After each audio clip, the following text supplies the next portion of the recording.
Open, damn it, open!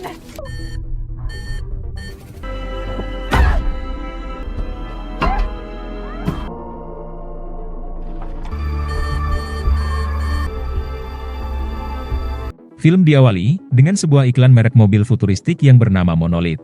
Pembawa acara iklan tersebut mengatakan bahwa mobil tersebut telah mendapat penghargaan sebagai mobil teraman yang pernah dibuat manusia. Mobil ini memiliki sejumlah fitur keselamatan yang unik. Dia mengklaim bahwa mobil ini memiliki bodi yang kokoh dan masih banyak lagi. Sebagai upaya untuk menjaga keselamatan pengendara dari segala bentuk kemungkinan perampokan dan kecelakaan.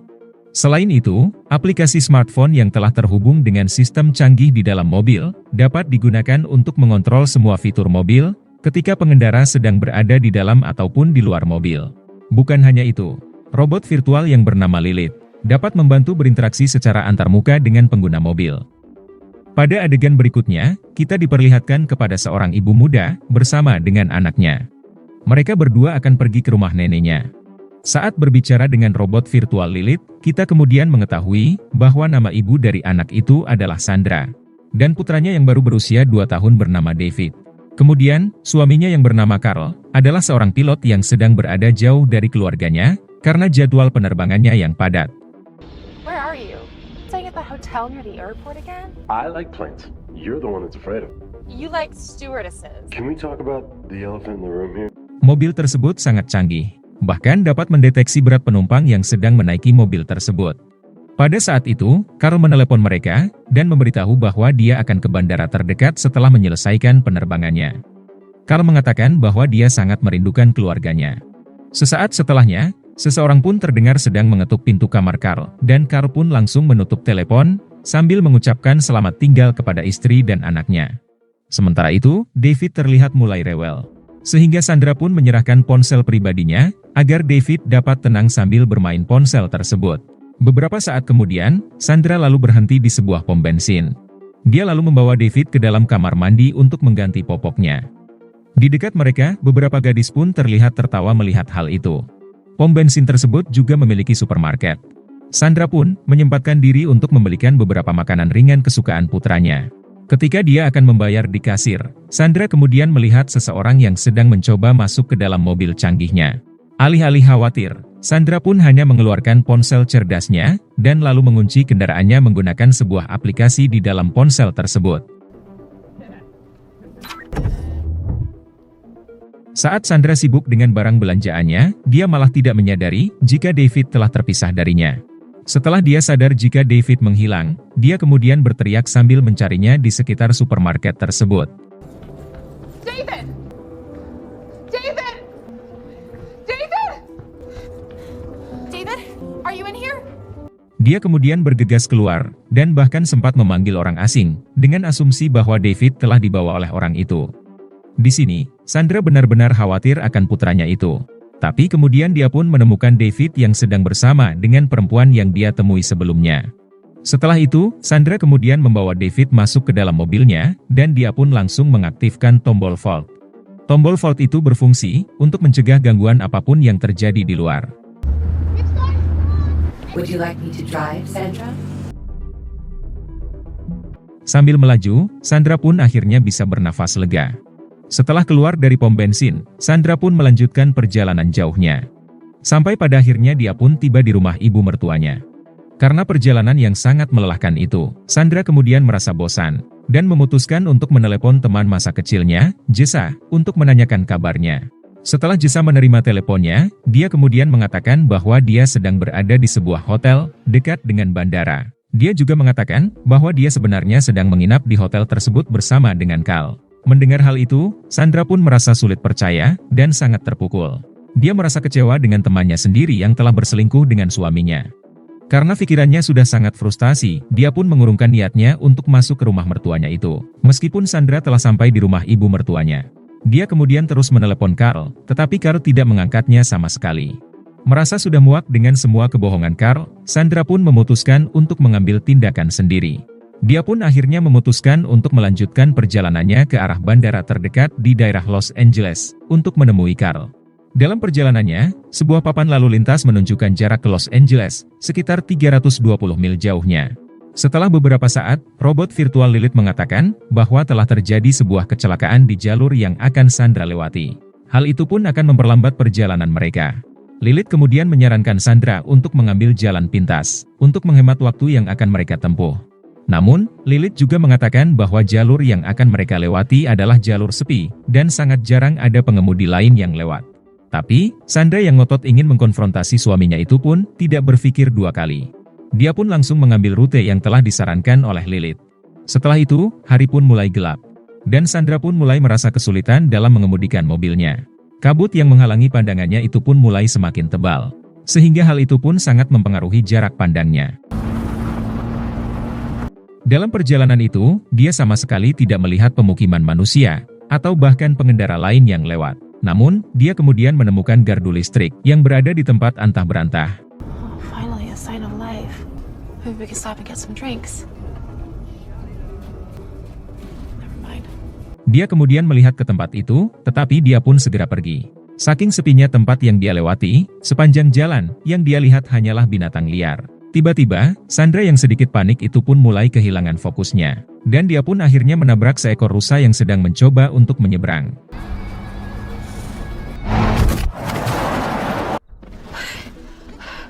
Gara-gara tabrakan itu, David pun mulai menangis. Dan seperti biasanya, Sandra kemudian menyerahkan ponselnya untuk menenangkan David. Dia kemudian segera keluar untuk memeriksa hewan tersebut. Namun tampaknya, hewan itu pun terlihat sedang sekarat. Rusa itu tersangkut di bawah bagian depan mobil. Dan karena itu, Sandra tidak dapat menggerakkan mobilnya ke depan. Saat Sandra sedang mencari tahu situasinya, dia pun lupa jika dia meninggalkan David sendirian di dalam mobil. Saat David sedang asik bermain dengan ponselnya, David secara tidak sengaja membuka aplikasi mobil tersebut. Dia kemudian menggerakkan jarinya di sekitar aplikasi yang dibuka. Dan tanpa sepengetahuan Sandra, David pun kemudian mengaktifkan tombol kunci di dalam mobilnya.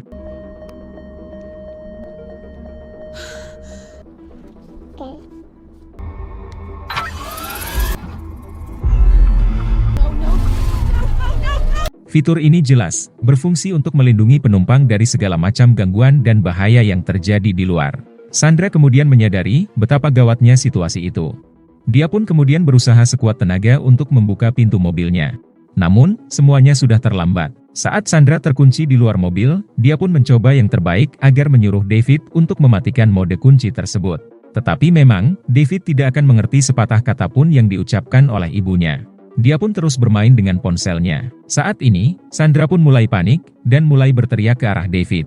Tapi yang lebih buruknya lagi, David malah menjatuhkan ponsel itu ke bawah kursinya. Di sini, Sandra pun mulai menyadari bahwa fitur-fitur yang ada di dalam mobil tersebut bukanlah sekedar iklan, tetapi juga berfungsi di dunia nyata. Bahkan, ketika Sandra mencoba untuk memecahkan kaca mobilnya dengan batu, tidak ada satupun goresan yang terlihat pada kaca tersebut. Menyadari bahwa semua usahanya itu sia-sia, Sandra kemudian memutuskan untuk mencari cara lain. Sandra mulai berjalan kembali ke tempat gardu listrik yang dia lihat sebelumnya. Setelah berjalan beberapa saat, dia pun akhirnya sampai di tempat tujuannya. Dia lalu melompati pagar, dan kemudian berteriak untuk minta bantuan. Namun, dia tidak mendapat tanggapan sama sekali. Setelah masuk ke dalam, stasiun tersebut tampaknya telah kosong, tanpa ada satupun pekerja yang terlihat. Setelah itu, Sandra kemudian memasuki salah satu ruangan dan menemukan beberapa barang penting di dalamnya. Dia lalu mengambil senter untuk digunakan di malam hari, dan sebuah kunci pas besar sebagai alat untuk membantunya memecahkan kaca mobil. Saat dia akan meninggalkan tempat tersebut, dia kemudian melihat seekor binatang liar yang sedang mengikutinya. Ketika Sandra berjalan kembali ke mobil, seekor anjing hutan pun tiba-tiba menyerangnya, sehingga Sandra pun naik ke atas mobilnya. Meskipun Sandra terus berusaha untuk menakut-nakuti anjing tersebut, anjing itu tampaknya tidak bergeming sama sekali. Tapi, dalam upaya terakhirnya, Sandra pun mulai menggedor kaca mobilnya dengan kunci pas. Setelah itu, alarm mobil pun berbunyi, yang akhirnya membuat anjing liar itu pun pergi seketika. Tapi pada saat itu, Sandra kemudian melihat David yang sedang mengalami sesak nafas. Terlepas dari situasi tersebut, dia pun akhirnya berhasil menenangkan David. David pun akhirnya bisa bernafas kembali dan mulai tertidur pulas. Setelah berpikir beberapa saat, Sandra pun mulai lelah. Dan pada akhirnya dia pun tertidur di atas kap mobilnya. Keesokan harinya, Sandra pun bangun di tengah hari. Dia pun segera bergegas untuk memeriksa kondisi David yang berada di dalam mobil. Dia pun kemudian melihat David yang sudah sangat lemah karena kelaparan dan dehidrasi. Salah satu fitur mobil tersebut juga memperlihatkan suhu di lokasi tersebut yang meningkat secara perlahan. Sekarang Sandra pun menyadari bahwa kondisi tersebut merupakan sebuah kutukan baginya. Karena tempat tersebut benar-benar terisolasi, dan tidak ada satupun manusia yang terlihat.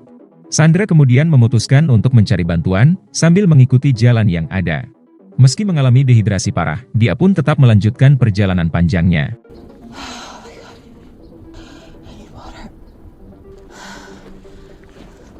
Sebenarnya, dia juga tahu resikonya jika meninggalkan David sendirian di dalam mobil yang semakin memanas itu. Tapi, dia tidak punya pilihan lain selain mencari bantuan. Untungnya, Sandra menemukan sebuah sungai, di mana dia pun langsung minum dan membersihkan dirinya dengan air sungai tersebut. Setelah beristirahat sejenak, dia pun langsung melanjutkan perjalanan itu. Sampai akhirnya dia pun menemui bukit-bukit terjal di jalan yang akan dia lewati. Dan setelah berjalan beberapa mil, Sandra akhirnya menemukan satu landasan pesawat yang sudah tidak terpakai. Di sana, dia juga menemukan sebuah pesawat jet. Sementara itu, suhu di dalam mobil monolit telah meningkat drastis, menyebabkan kipas angin darurat di dalam mobil itu pun otomatis menyala. Di sisi lain, setelah mendekati bangkai pesawat tersebut, Sandra kemudian masuk ke dalam. Dia kemudian menemukan beberapa minuman beralkohol, 1 galon berisi bensin, korek api, dan sepasang ban cadangan pesawat.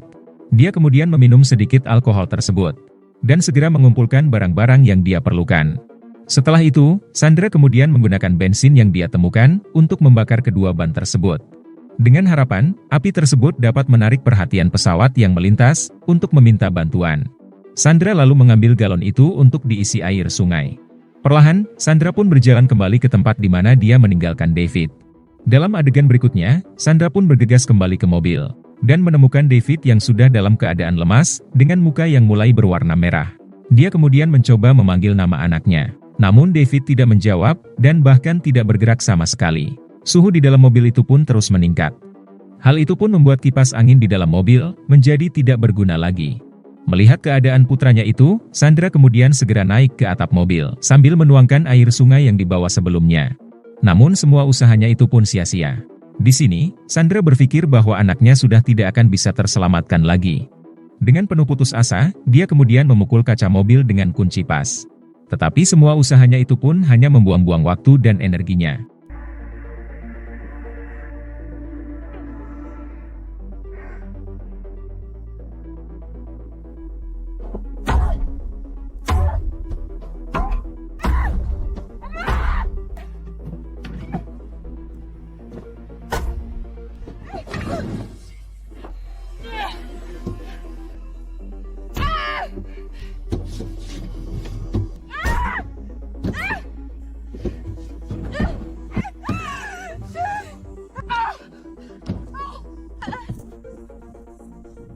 Setelah itu, Sandra kemudian membuat api unggun di luar mobil.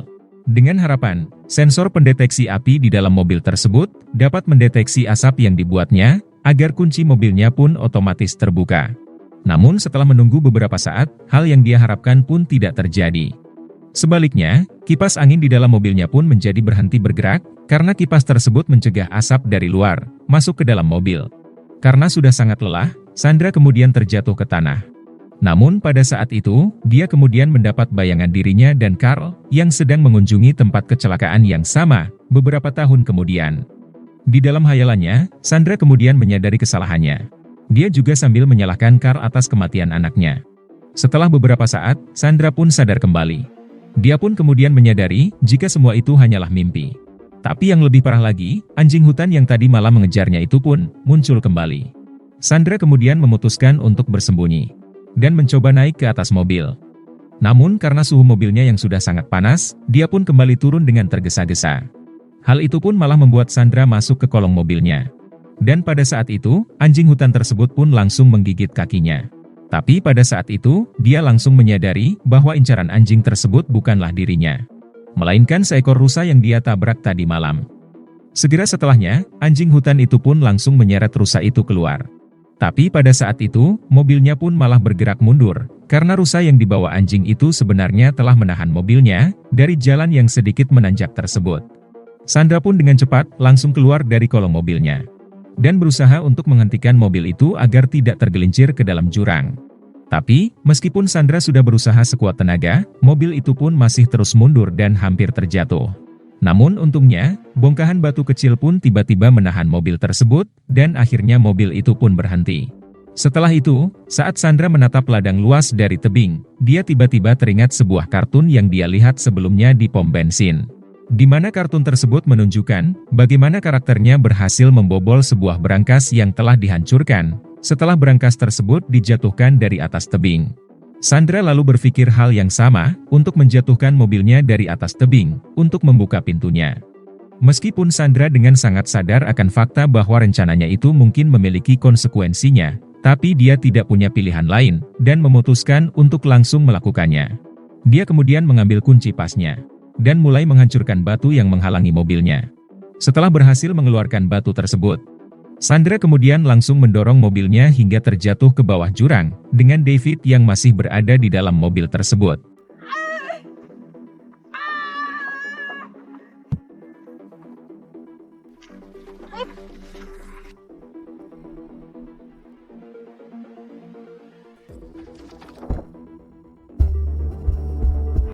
Saat mobil itu terlempar jatuh ke jurang, robot virtual Lilith kemudian mulai mendeteksi bahaya, dan langsung menyadari bahwa mobil tersebut sedang terjatuh dari ketinggian. Beberapa fitur mobil itu pun mulai bekerja, dan langsung menyesuaikan keseimbangannya, mempelajari tekanan gravitasi, agar bisa jatuh dalam keadaan tegak, tanpa menimbulkan bahaya apapun kepada David.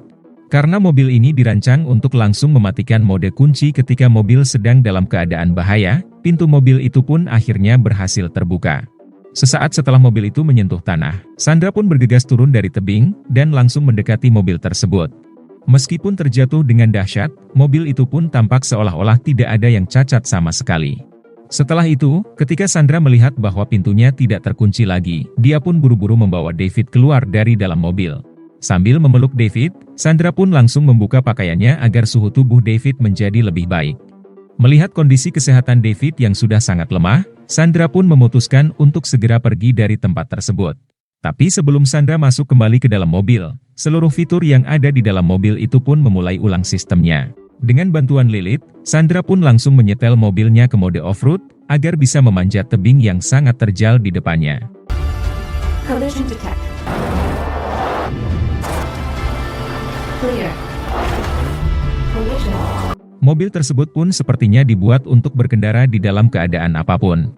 Terlihat bahwa mobilnya dengan sangat mudah melewati tebing-tebing yang curam. Ajaibnya, Sandra pun berhasil menaklukkan jalur off-road yang dia lewati, sambil langsung menuju ke rumah sakit. Dalam adegan terakhir, kita kemudian melihat Sandra dan David yang telah tiba di rumah sakit. Terlihat bahwa David ditempatkan di sebuah ranjang yang bersebelahan dengan ibunya. Keduanya juga terlihat sedang memakai beberapa selang oksigen. Di sini, Sandra terlihat sangat khawatir akan keadaan putranya itu. Tapi tak lama kemudian, David pun akhirnya kembali membuka matanya, sambil memanggil Sandra Mami, untuk pertama kalinya.